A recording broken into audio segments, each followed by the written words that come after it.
welcome to tonight's episode of Beyond Focus TV. I'm your host, Lydia Patel, and as always, I have a very special guest for you. The reggae diva is in the house, Marcia Davis, singer, songwriter, actress, and playwright. She'll be with us for the next 30 minutes, so stay with us. You're watching Beyond Focus TV. Beyond Focus TV allows you to discuss contemporary topics affecting the Caribbean people on both a national and local level. The show features informed guests who offer insight, debate, and evaluate various issues. Beyond Focus TV builds on the station's mission to provide useful information to the Caribbean people in New York and abroad. Beyond Focus TV, where our viewing audience can get educated, informed, and empowered. Welcome back. You're watching Beyond Focus TV. I'm Lydia Patel, sitting here with Marcia Davis, singer, songwriter, actress, playwright, also known as the reggae diva. Marcia, welcome to Beyond Focus TV. Thanks, Lydia. It's a pleasure to be here. Well, it's great to have you here. You know, we love having musicians. We have so many different people who come on the program. Mm-hmm. But it's something nice about having not only female entertainers come on the show, but Caribbean female entertainers. So when we have you on, it's really nice. And you've been in the game for, well, we'll say a minute. A minute, yeah. Just a minute. 45 Don't seconds. Date me. Doing a thing for quite some time. Yes. And for those who don't know, let's introduce you to our viewers and take it back a little bit about how this all got started for you. Well, the entire thing, I was born and raised in England, so of Jamaican parents, so that's a whole other story right there, and we'll get into depth about that. Mm-hmm. But I came to America in around 87, and I'd always been a child of the School of Theatre and, you know, and dance. So getting into the music business was kind of the next step, really, and I wanted to kind of break through where the ice was thinnest, so I said, you know, music time. I think I'd watched Evita. Remember Evita with Madonna? And I was like, you know something, if Madonna, who's a singer, can get into Evita and I want to be in Evita, I think it's like, you know. Yeah, sometimes just do it in reverse. Yeah, so. Although her acting isn't that great. Exactly. I didn't say that. But, yeah, so once I'd done that, I came to love the music more, I think. And, I got involved with, it started with sound systems and then, you know, doing a few dub plates and stuff like that. And then working amongst the singers and songwriters of the day, the Shaggy and Rayvons and Shabba and, you know, Trevor Sparks, may he rest in peace. And we were down at like Superpower Records in on Church Avenue those times, you know. And eventually a friend of mine, Andrea, she was like, you know, we sound so much alike. Let's do something together. And we became one voice. And we used to do a few little dancehall things, you know, like literally chatting around the sound, you know. And eventually, like as we brought up our families, we kind of branched off a little bit. And then I started Marcia Davis and Outro, which was the band. Wow, so much behind that as well. Yes, but, you know, if I can just mention a couple of names, Coffee Bannerman, Big Up Yourself, you know, Carla Kelly, Sister Simone Gordon. Now, Carla Kelly and Simone Gordon, we still sing together, you know, and this is like coming from the late 90s till now, you know, and we formed a group together, Outro, and we're still pretty much going strong.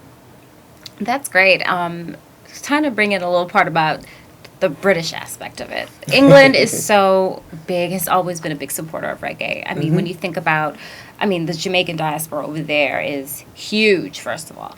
So even when you think of reggae, actually some great reggae comes out of London. Some great Maxi Priest is like probably the most famous. Right, absolutely. Aswad, Steel Pulse, you know, the music that comes from the Black experience out there is a whole different one than what comes from necessarily Jamaica or from the Caribbean experience. Still the same underlying socioeconomic difficulties and challenges, but again, just a different thing. So again, it brings about another shape and form to the music that, you know, you can't put your finger on it, but it's just different. And there is a sound, and there is something you could definitely, you know, a British Jamaican sound when you hear it. You hear a song, you just kind of know right away. Right. Do they kind of all live in the same area? It's like when people think of the Caribbean people and they come to New York, they go to Brooklyn. Well, Is there like an area? Is there like one part where primarily you would find most of growing up, Jamaicans? it definitely was, and it was more just Caribbean people, really. There's a wonderful documentary about it, about kind of race in Britain and how it became the underbelly of what became reggae music in England, and like the whole explosion of that music there. But as you were saying, the concentration of people and concentration of Caribbean people, we were kind of forced into the inner city. You weren't sold that. You were sold a other dream. It was like, oh, come and live here. Look at these massive houses we have for you and everything, because we were, the Caribbean people were brought over to pretty much repopulate the jobs that had been given, and rather lost by the people who had gone to war, the men who had gone to war. So you found a lot of women, you found a lot of people of the British colonies, so there's a lot of, Indian, Pakistani, Exactly. and so on, and then, the Caribbean influx as well. This is in the 50s, 40s and 50s. So once this happened, again, we thought we were being sold this wonderful dream of these fantastic houses. So, everyone crowded together. We bought in. You're not getting loans and you're not getting given necessarily the opportunities, because remember, this is we're during heavy racial times. Racial And it still unrest. exists. It still really exists. does. But I'll tell you this: we're getting aside from that just a little, but the racial diversity and the solidarity between races in England is a lot different dynamic than it is in America, or Really? even in New York. And New York's supposed to be a melting pot, but there's more racial diversity and racial solidarity particularly in the inner city in England. And do you think that has a part to play in the music? That Absolutely. comes through in the music? Totally. I really do. Like when you're singing about injustice and the unemployment, the rampant like violence and drugs and things that say the rap community more sing about in America. You know what I mean? Putting that with a reggae beat behind it, and then you've got the disenfranchised white community as well. They're adding their thing to it, so there's like a punk rock element sometimes in there, and the whole thing marries, and you have this just like really raw, heartfelt, and 240 volts of electricity does not hurt either, because you get that bass in a whole other driving way. And I think you even write, and the producers make their music to be compensated by that force of voltage. Very true. So it's a great mix that makes for a wonderful set of music. And then you make it all the way here in 1987. You come to America, come to New York. So Jamaican heritage, born in England. Now you're in a whole other country, basically. How did all that ever come together for you in terms of now writing, getting creative? Because now you have kind of 3 different experiences to pull from. Well, I became bold because I had these 3 different experiences, and so I almost challenged myself. Like as far as writing songs was concerned, I'd sometimes give myself like topics and just say, the beat producers, like the producer Sidney Mills, who is of Steel Pulse, he had given me a bunch of tracks, and he was like, is there anything you can do with these? And I just gave myself some topics. I was like, okay, I want a kind of religious, righteous one, I want a love song, I want to do a duet, I want to do one about the youth, and from that came Too Much War, actually, and like my own experiences put into that. Boy, sometimes when I sing them all, when I'm on stage, a little weep, because I'm feeling a lot of that stuff, But again, if I give myself some topics, it's easier to kind of remove yourself away from it, so it's not always so personal, Well, hold that thought. We'll take a quick break. We'll be right back. You're watching Beyond Focus TV. Stay with us.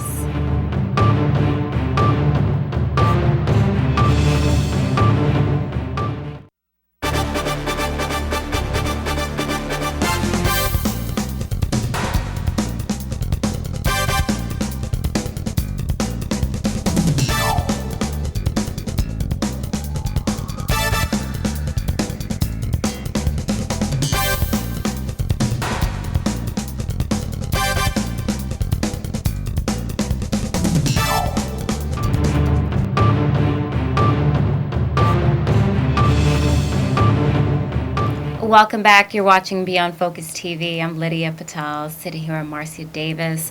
So, Marcia, great first segment. Definitely gave a lot of great information. So, I want to talk about some of your musical influences that you have that have really shaped you, either coming up as a child, into your, early adult years, and even in your later years. Right. Well, I'm from Liverpool. And that should start the whole thing going. Karen Carpenter was living in Liverpool when I was a kid, So the Carpenters, they're like very influential in just even like the tone of my voice. A lot of, the ladies who, the Dusty Springfields and the Shirley Bassies, I'm going back, because these are the women, Gladys Knight, I love these women's voices. So I would often be at home doing that, playing the tape recorder. Shh, don't age yourself, Marcia. I was playing the tape recorder and I'd sing along, when will I see you? I'm singing along with the 3 Degrees. So they were my early influences. And then, of course, my elder brothers and sisters, they're playing anything that's current. So I've got all the reggae music that Dennis Brown, then I've got the Steel Pulse, as we mentioned before, Aswad, Delroy Wilson, Derek Harriott, like some of these coming out of Jamaica that were, so influential again to the population of the inner city, that the amount of cover tunes that came from this, like anything that was on the radio, you have a reggae cover of that, and there was such good meaty reggae, if I can say that. And that was done independently. Yeah, exactly. Like just a couple of people together around a sound, they might create rhythm, and then when the computer thing came in, the 80s and everything, forget it, but people started. But then for me, and I don't know if I can get political for myself here now, but the more the computer came, the more the music died off. And that just hurt me a little bit. But we won't go there. I'm not, no dancehall reggae thing. I won't get into it today. So let's talk about your very first trip to Jamaica.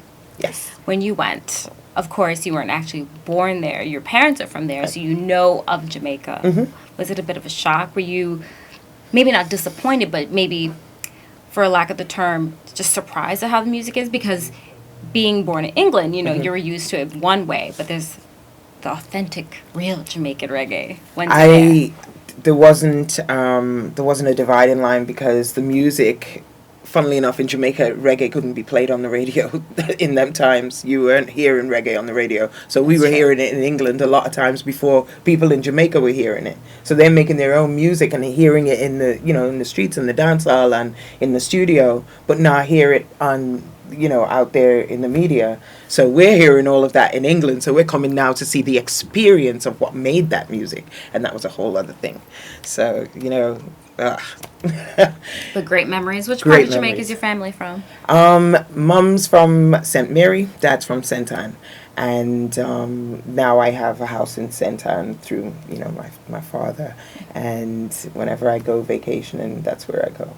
Nice. Beautiful, beautiful. Absolutely. So a lot of great things. And let's talk about your body of work and how it's really evolved over time, because now you've performed with so many amazing people over the years. How would you really describe your